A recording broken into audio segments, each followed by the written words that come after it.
बिल्कुल यूपी में शपथ ग्रहण समारोह में सीएम नीतीश कुमार जो है वो शामिल होंगे और आपको बताते चले कि सीएम नीतीश कुमार पहली बार किसी बीजेपी सीएम के शपथ ग्रहण समारोह में शामिल होने जा रहे हैं। इसके जरिए उन्होंने एक साथ कई लक्ष्यों को यहां पर साधने की कोशिश की है। बीजेपी के शीर्ष नेतृत्व की ओर से सीएम नीतीश को ये निमंत्रण मिला। खुद योगी आदित्यनाथ ने सीएम नीतीश को फोन कर निमंत्रण दिया है। सीएम नीतीश कुमार ने निमंत्रण को स्वीकार भी कर लिया और एक स्वीकार से देखिए सीएम नीतीश कुमार ने कई जो लक्ष्य हैं वो साधे हैं।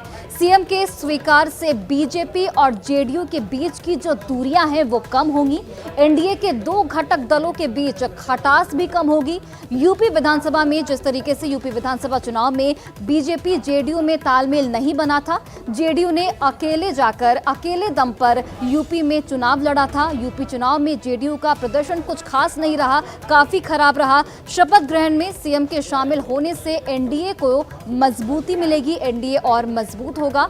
तो बिल्कुल देखिए सीएम नीतीश कुमार जिस तरीके से पहली बार किसी बीजेपी शासित राज्य में जा रहे हैं, किसी मुख्यमंत्री के शपथ ग्रहण समारोह में शामिल होने, उससे जो कई जो राजनीतिक समीकरण हैं वो दिख रहे हैं और ये पहला मौका है जब सीएम नीतीश कुमार किसी बीजेपी शासित राज्य में जा रहे हैं शपथ ग्रहण समारोह में शामिल होने, और इससे बीजेपी और जेडीयू के बीच की जो दूरी है थोड़ी बहुत वो जरूर कम होगी।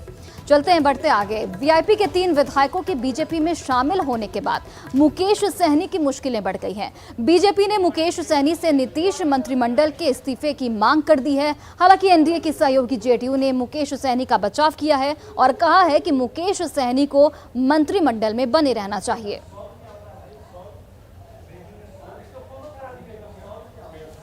ये जो वीआईपी के जितने विधायक थे बीजेपी ज्वाइन कर लिए, तो इनको तो नैतिकता के हिसाब से मतलब आधार पे इनको इस्तीफा दे देना चाहिए और मंत्रिमंडल में बने रहने का इनका कोई औचित्य नहीं बनता। हम लोग तो चाहेंगे कि वो एनडीए का पार्ट हैं और एनडीए का पार्ट रहें और एनडीए से मजबूत ही रहेगा, क्योंकि जिस वर्ग का वो राजनीति करते हैं या जिस समाज के वो राजनीति करते हैं वो सभी के सभी जो है एनडीए समर्थक हैं। तो इसलिए हम चाहेंगे कि उनका जो नेतृत्व करने वाले लोग हैं उनके रहने से ये एनडीए मजबूत रहेगा। हम लोग तो उनको स्वागत करेंगे। लेकिन आपने कहा प्रत्यक्ष रूप से आप उनका समर्थन भी करेंगे जिस समाज से नहीं, हम उसका विरोध क्यों करेंगे? वो हमारे समाज के हैं, हमारे अत्यंत पिछड़े वर्ग के लिए वो आवाज उठाते हैं और वो आरक्षण की बात भी करते हैं।